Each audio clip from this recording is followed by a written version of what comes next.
Hola, mi nombre es Mauricio Durán y hoy me encantaría acompañarte. Acompañarte es un espacio de escucha y reconocimiento mutuo. Llega a ti gracias a las sugerencias de nuestra comunidad en Facebook y vía correo electrónico. Si quieres conocernos mejor, entra a www.acompanarte.com con doble C.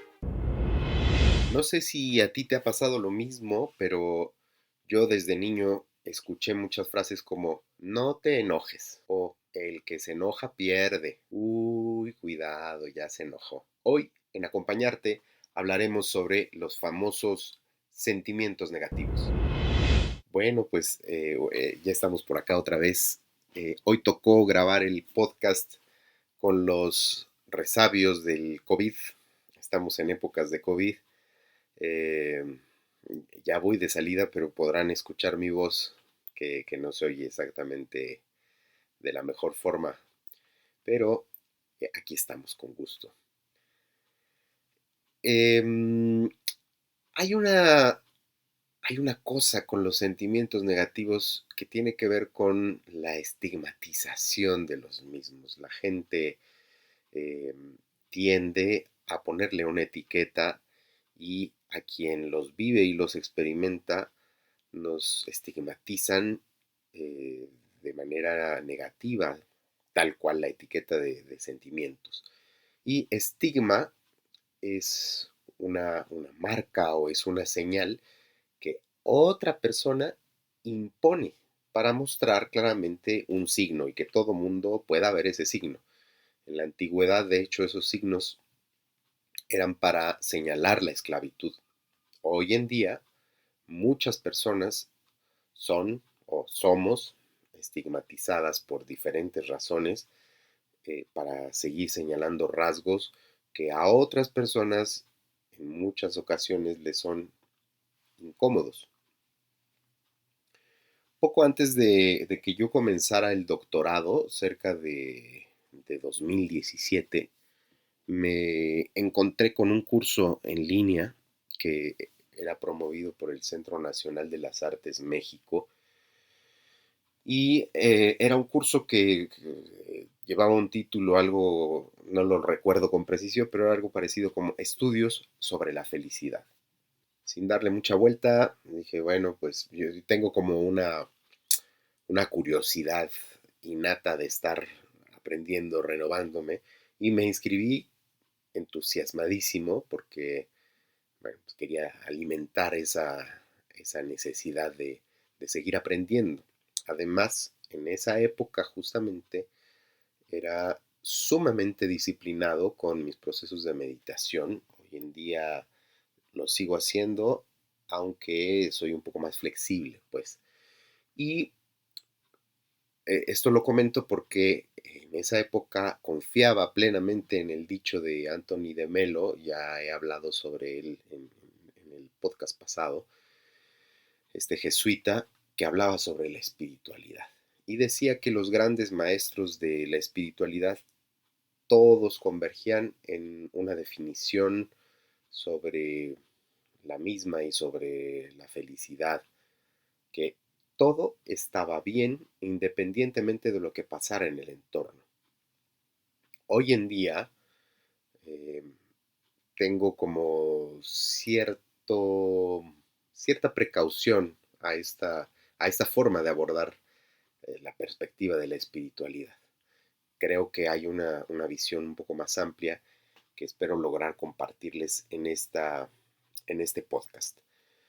Desde niño siempre escuché frases como no te enojes, como mira, respira, cálmate. Es común escucharlo hoy en día. Yo mismo también lo he aplicado cuando de pronto alguien muy cercano, generalmente ocurre con las personas cercanas, se molesta mucho conmigo por algo, de pronto me entra un temor, ¿no? Digo, respira, cálmate, ya te volviste a enojar.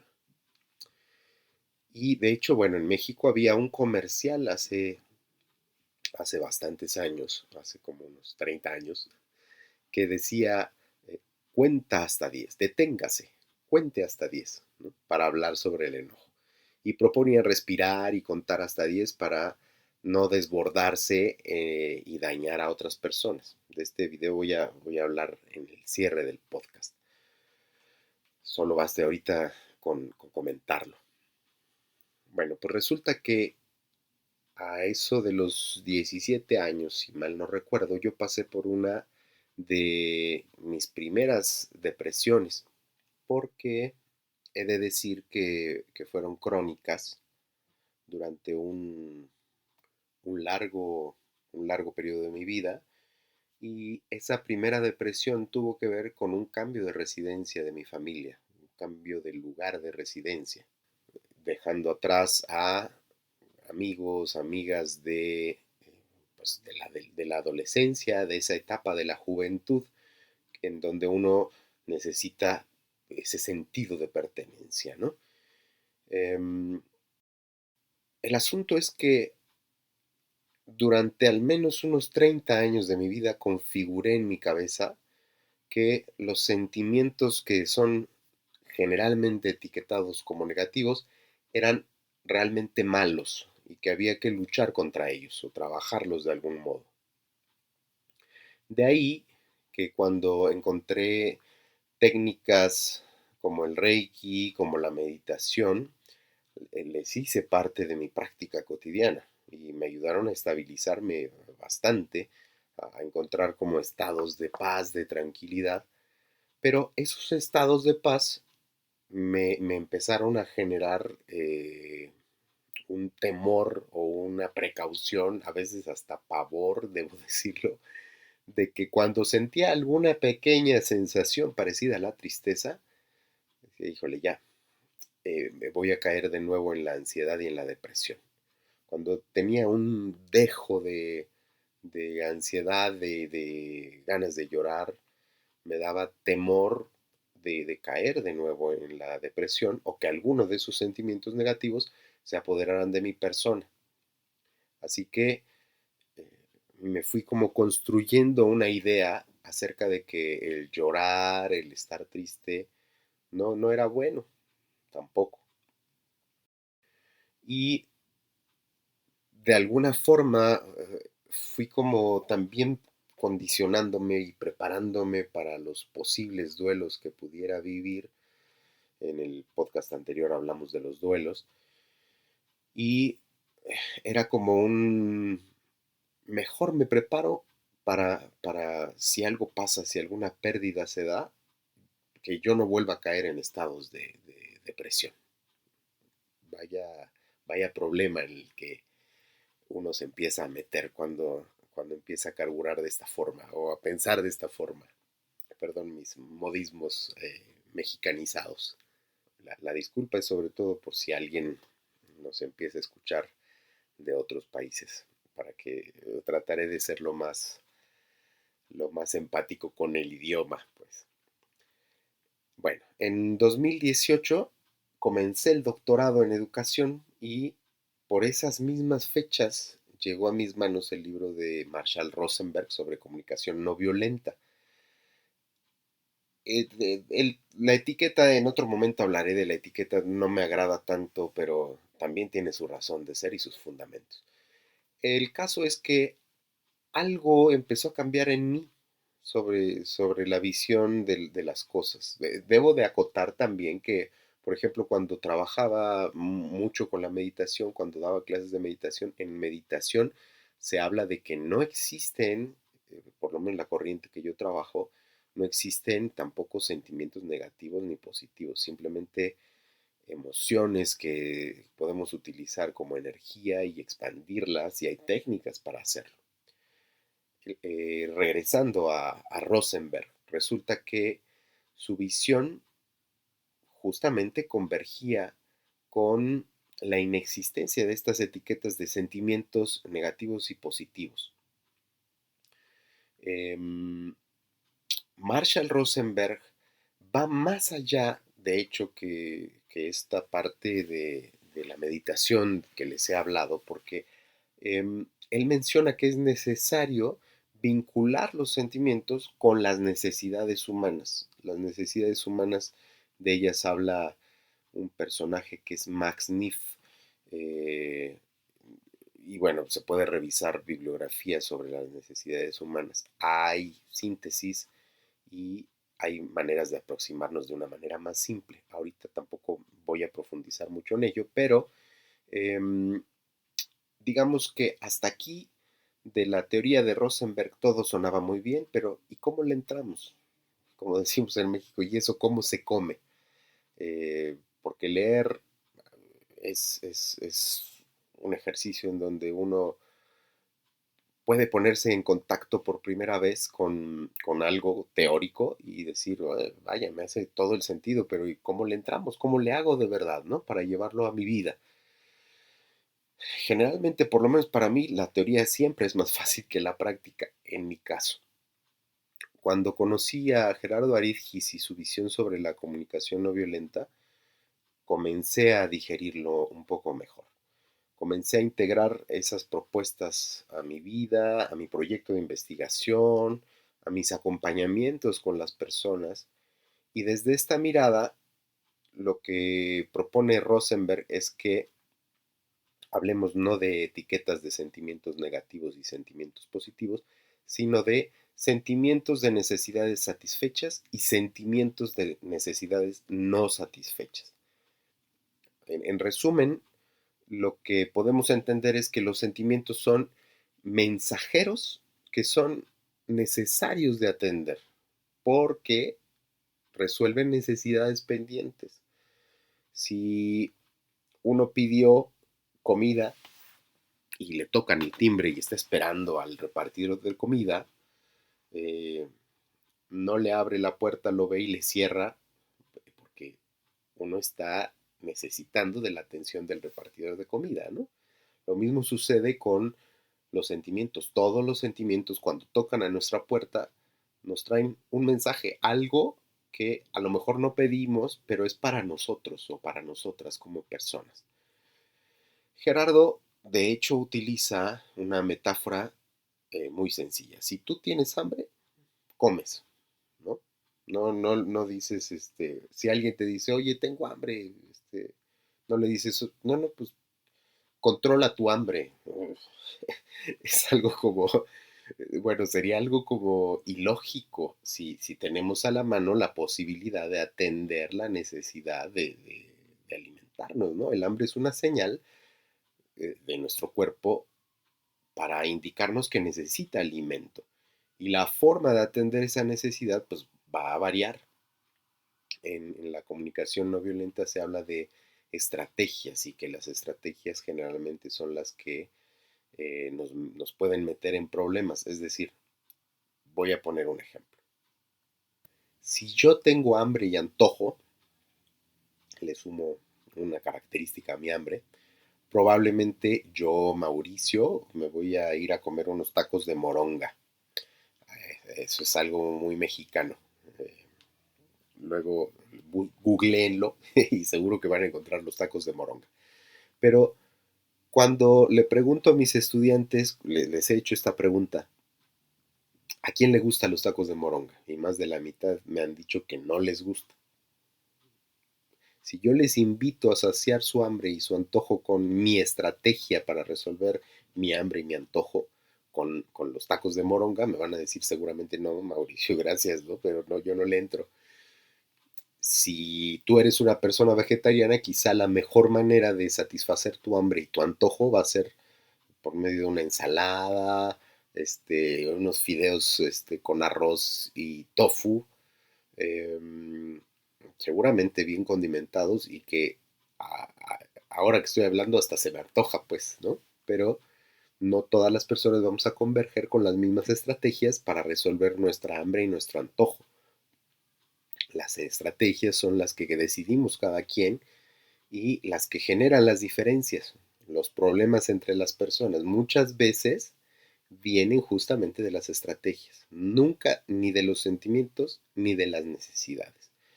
Entonces, cuando explico los 4 componentes de la comunicación no violenta a mis estudiantes o a las personas que acompaño, les hablo de, primero, la observación. Segundo, los sentimientos. Tercero, las necesidades.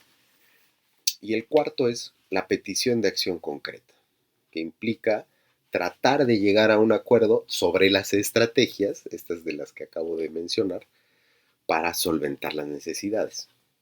Ahorita mismo en este podcast no nos va a dar la vida para hablar de los 4 componentes, pero vamos a estar reiteradamente hablando de ellos, así es de que por el momento solo me voy a centrar en sentimientos y necesidades. También de vez en vez voy a regresar, y ahorita mismo voy a regresar justo a los estudios sobre la felicidad de los que hablé hace un momento al inicio del podcast. Estos estudios se basan en la psicología positiva, que es un término que propuso Martin Seligman en una conferencia de la Asociación Americana de Psicología allá por 1999, aunque eh, pues se dice que estas visiones de la psicología positiva ya habían sido planteadas por Maslow, por este Abraham Maslow a mediados del siglo XX. El problema con estas visiones es que etiquetan justamente a los sentimientos como positivos y negativos. Y esto lo que hace es provocar una confrontación, una lucha entre adversarios, que es susceptible, cualquier lucha es susceptible de generar la violencia, siguiendo la lógica y las propuestas de Marshall Rosenberg. Si en lugar de ver a los sentimientos negativos bajo esa etiqueta de negativos y empezamos a entender que son mensajeros que podemos etiquetar más bien como mensajeros maravillosos y hasta amorosos de las necesidades que tenemos como personas, como seres humanos, nuestra visión podría comenzar a cambiar.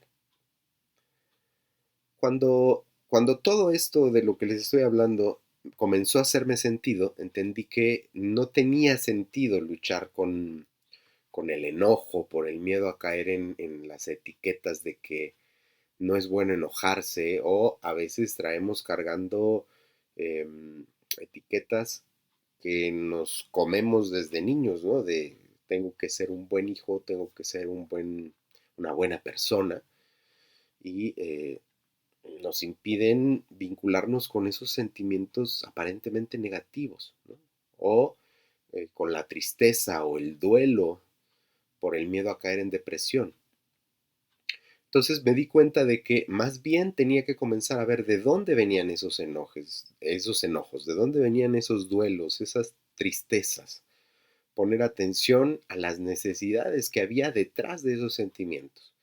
Y me di cuenta de que ese niño interior que todas las personas traemos con algunas heridas, necesitaba sanar muchas cosas aún. A pesar de que en meditación ya había trabajado cosas y en algún otro momento de mi vida había tomado psicoterapia. Pero me percaté de que Mauricio tiene aún muchas necesidades por atender y resolver. Por eso también me hace mucho sentido, y lo vuelvo a comentar desde la perspectiva de la educación social, que nadie tenemos comprada nuestra calidad de vida. La educación social dice atender las mejoras en la calidad de vida de las personas o la actualización de dichas mejoras.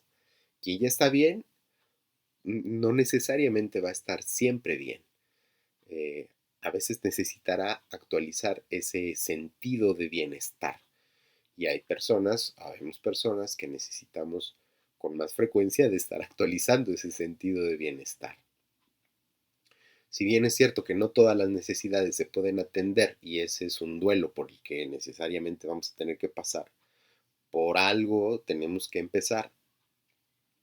Siempre es necesario hacer contacto con nuestras emociones, con nuestros sentimientos, para ver qué mensajes nos traen a nosotras como personas para tratar de atender esas necesidades, de resolverlas de la mejor manera posible. A la luz de la conciencia que nos brindan herramientas como la psicoterapia, el acompañamiento personalizado, cuando logramos ponernos en contacto con nuestras vulnerabilidades, entonces empezamos a conectar nuestros sentimientos. Y esos sentimientos los empezamos a conectar o empezamos a visibilizar las necesidades que no tenemos resueltas. Y entonces es cuando podemos empezar a reconstruirnos, a rearmarnos como nuevas personas que estamos en constantes cambios y en constante proceso de crecimiento y de renovación.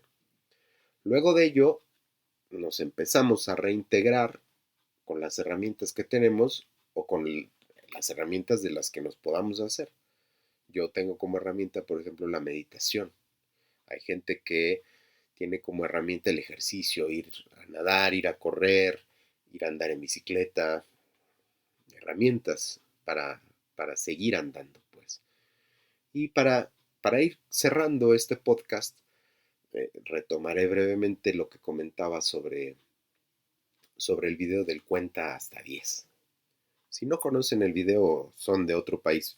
Si se meten a YouTube, pongan cuenta hasta 10 y anuncio de los 80 y les va a salir seguro para que tengan el referente.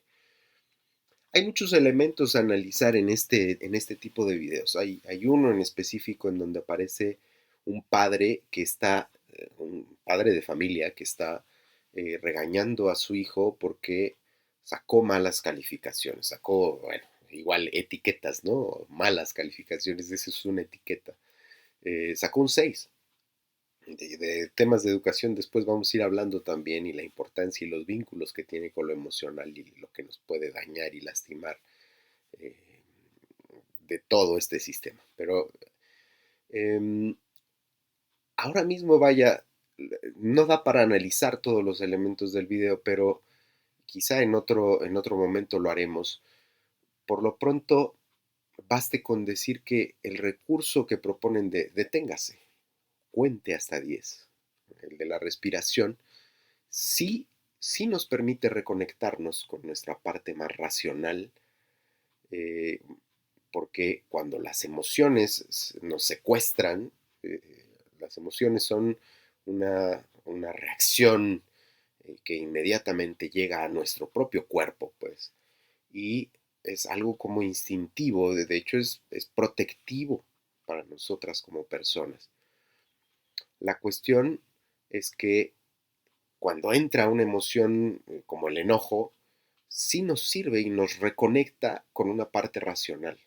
Detenerme, respirar, me reconecta para no ser secuestrado por esa parte instintiva. Sin embargo, las cosas no paran ahí en lo racional. No basta con darnos cuenta racionalmente de que a veces tenemos estrés laboral o de donde venga, que nos hace reaccionar con ira o con enojo ante un estímulo, como en este caso el niño diciéndole al padre, saqué 6 de calificación. Detrás de esa persona enojada, detrás de ese padre del video, deben de haber muchas voces de su infancia, de ese padre. Deben de haber cosas de su pasado que señalan que si su hijo saca una mala calificación, es probable que vaya a ser un fracasado. Y aquí fracasado lo pongo también entre comillas como una etiqueta más, ¿no? Como una etiqueta, así como los sentimientos negativos, una etiqueta hacia una persona. Y además, todo esto que estoy diciendo lo pongo como una hipótesis, porque habría que verificarlo con esa persona, con ese padre, porque no se trata de hacer diagnósticos, sino justamente verificaciones personales. El caso de cada persona es muy particular. Detrás de ese enojo podrían haber muchos temores, podrían haber muchos dolores no sanados, muchas necesidades por resolver. ¿Qué está cuidando ese padre cuando tiene un profundo temor a que su hijo sea un, entre comillas otra vez, fracasado? Somos parte de un sistema que nos tiene atravesados, de un sistema patriarcal, en donde dividimos las emociones de la razón. Martha Nussbaum, esta filósofa estadounidense, habla mucho de ello y en otro podcast hablaré también de emoción y pensamiento y cómo vincularlo y cómo históricamente se ha desvinculado de una manera eh, que se ha desvirtuado porque en realidad van de la mano. En esta sociedad en donde eh, dividimos las emociones de la razón, en donde las mujeres son de Venus y los hombres son de Marte, en donde la mujer que se enoja o muestra su ira es estigmatizada como histérica, entre comillas, pero si el hombre se muestra de la misma forma es etiquetado como fuerte, entre comillas. Sociedades de este tipo de concepciones patriarcales que nos atraviesan son muy tóxicas, tanto para hombres como para mujeres. Más para las mujeres que para los hombres, debo subrayarlo, pero en el caso de los hombres también nos llevamos las de perder. Y muchas veces no lo alcanzamos a ver. Los hombres históricamente estamos atravesados por voces que suenan y resuenan en el contexto que nos han indicado por años que no debemos llorar. Había una canción de Miguel Bosé, ¿no? Los chicos no lloran, o que debemos ser fuertes. Muchas personas hemos estado o a veces estamos desconectadas de nuestros sentimientos y mucho más desconectadas de nuestras necesidades. El dolor, la tristeza, el enojo, todos, todos esos sentimientos pueden ser hermosos mensajeros de necesidades por resolver para tener una mejor vida. En la vida cotidiana no es tan simple como en la teoría, por lo menos para mí, y creo que para muchas personas. A mí aún me cuesta trabajo reconectarme cuando me enojo o cuando la ansiedad me llega a secuestrar. A veces dejo de escucharme o de escuchar a quienes están en mi entorno y dejo de escuchar las necesidades que hay detrás de mis sentimientos o detrás de las personas que me rodean. Sin embargo, podemos tratar juntas como personas en estos procesos de entendernos, de escucharnos y de reconectarnos. Entre meditaciones, entre acompañamientos psicoterapéuticos, entre las herramientas que tengamos a mano. ¿Y tú? ¿Estás conectada con tus sentimientos y necesidades? Si te gustó este podcast, compártelo, quizá a alguien le sea de utilidad. Déjanos tus comentarios y los temas que te gustaría que tratáramos a través de nuestras redes sociales. Solo te pido que lo que escribas sea desde tus sentimientos y de tus necesidades para evitar caer en temas de debates, en síntomas adversariales que pueden generar personas ganadoras y perdedoras y probablemente síntomas de violencia. Síguenos en Facebook, Instagram, Twitter y YouTube como Acompañarte. Acompañarte con doble C. Suscríbete a nuestra lista de correos acompañarte@gmail.com y déjanos tus comentarios. Te dejo un abrazo pendiente para acompañarte por si un día te es de utilidad, aunque sea desde la virtualidad. Si no sabes de qué se trata el término del abrazo pendiente, busca información sobre el café pendiente. De ahí me lo estoy retomando. Y en el próximo podcast de Acompañarte hablaremos sobre la escucha.